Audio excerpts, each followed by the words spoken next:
All right, we begin with breaking news out of Europe this morning. Poland says it shot down multiple Russian drones that entered its airspace during Moscow's latest attack on Ukraine.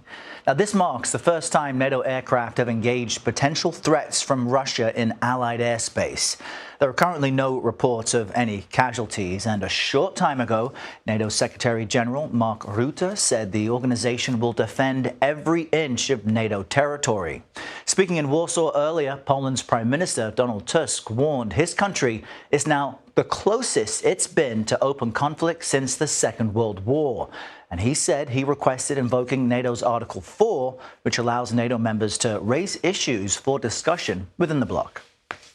For more on this, let's bring in Professor Brian Taylor. He's the director of the Moynihan Institute of Global Affairs at Syracuse University. Thanks for being with us, Professor.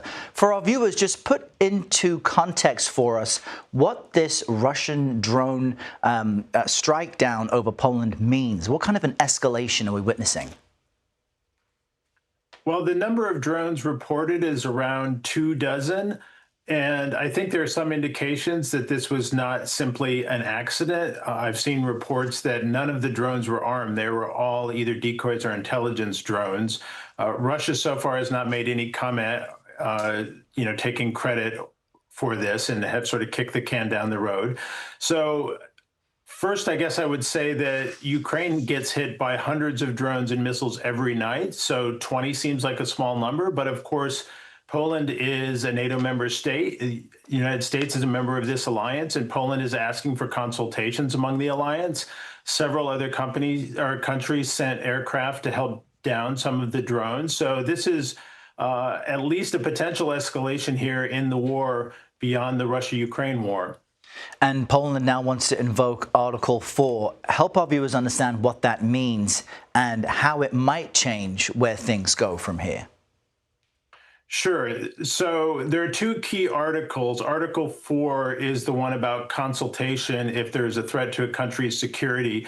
Article 5 is the more serious one, which is there's an armed attack on a member of NATO and every other country is supposed to come to its defense. We are not at that level, so we are not at war, just to reassure everyone. But the Article 4 call on the part of Poland means they're taking this quite seriously, and they're asking their allies to stand up and support them at a time when their territory has come under some attack and some security threat. And what does standing up and supporting Poland mean for NATO members? What options are on the table? Well, we already saw last night there were some aircraft coming to Poland's defense as well as Polish aircraft, but a range of decisions are available, including patrols of Polish airspace. One could even potentially put on the table some patrols of the airspace of Western Ukraine to prevent this from happening again and also protect Ukraine from some of these missile and drone attacks.